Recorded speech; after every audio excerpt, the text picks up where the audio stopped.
বন্ধুসকল মোৰ এটা নতুন ভিডিঅ'লৈ আপোনালোকক পুনৰবাৰ স্বাগতম জনাইছোঁ। ৰংচৰত সম্প্ৰচাৰিত হৈ থকা সূৰুযমুখী ধাৰাবাহিকখনৰ বৰ্তমান মুকলি হৈছে। আপোনালোকে যদি সূৰুযমুখী ধাৰাবাহিকখন চাই ভাল পায় তেনেহ'লে ভিডিঅ'টোত এটা লাইক কৰি আমাৰ চেনেলটো ছাবস্ক্ৰাইব কৰি ল'ব। এনেকুৱা ধৰণৰ আপডেট মোক পাই থাকিবলৈ। সূৰুযমুখী ধাৰাবাহিকখনৰ আজিখনে দেখিবলৈ পাব পৰিয়া আজি ত্ৰিদীপক সুৰভিক নহ'লে আমি জেলৰ পৰা উলিয়াই আনো দে বুলি ত্ৰিদীপৰ আগত ক'ব। আৰু তেতিয়া ত্ৰিদীপৰ বহুত খং উঠিব আৰু ত্ৰিদীপে কি তুমি একেটা কথাকে লাগি থকা বুলি পৰিক গালি পাৰিব। আৰু তেতিয়া পৰিয়ে ৰত্নাকৰ দস্যু এতিয়া ভাল হ'ব পাৰিছে, সুৰভি ভাল হ'ব নোৱাৰিব নেকি বুলি ত্ৰিদীপক প্ৰশ্ন কৰিব। এতিয়া বাৰু ত্ৰিদীপে সুৰভিক জেলৰ পৰা উলিয়াই আনিবনে দেখিবলৈ পাব সূৰুযমুখী ধাৰাবাহিকখনৰ আজিৰ খনটিত। ফালে আজিৰ খনটিত সংযুক্তাই অনুক এতিয়া ৰত্নই বাৰু এই ঘৰখনৰ খৰচৰ দায়িত্ববোৰ কেনেকৈ ল'ব বুলি অনুৰ আগত ক'ব।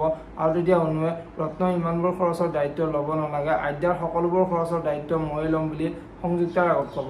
এতিয়া বাৰু সংযুক্তাই অনুক কি ক'ব দেখিবলৈ পাব সূৰুযমুখী ধাৰাবাহিকখনৰ আজিৰ খনটিত। যদিহে আপোনালোকে সূৰুযমুখী ধাৰাবাহিকখন চাই ভাল পায় তেনেহ'লে ভিডিঅ'টোত এটা লাইক কৰি আমাৰ চেনেলটো ছাবস্ক্ৰাইব কৰি ল'ব। এনেকুৱা ধৰণৰ আপডেট মোক পাই থাকিবলৈ ধন্যবাদ।